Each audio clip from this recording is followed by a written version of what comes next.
Assalamualaikum warahmatullahi wabarakatuh. Tepangkeun nami abdi Bilal Afgani ti 11 IPA 3. Assalamualaikum warahmatullahi wabarakatuh.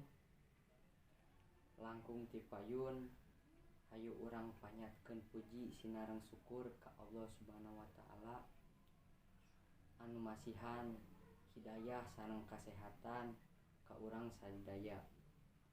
Janteng urang tiasa kempel dina kaayaan sehat walafiat.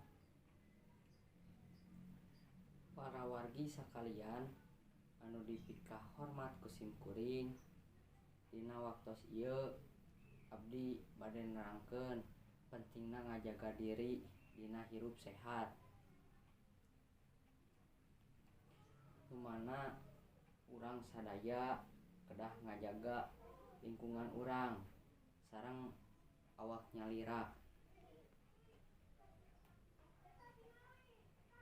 Urang sebagai muslim anu gaduh keimanan, tangtu urang teh kedah bersih sareng suci tina sagala kotor atanapi najis.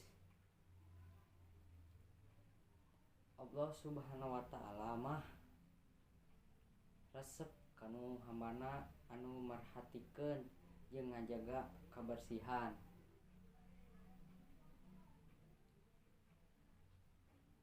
Tah, kabersihan teh sabagian tina iman. Jadi urang kedah atawa wajib ngajaga kebersihan diri atanapi lingkungan. Tapi kebersihan teh rupi-rupi.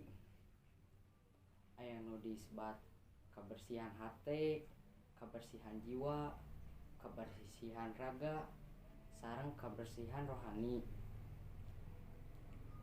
Tah, urang teh kedah jadi jalmi anu kaasup kebersihan sadayana.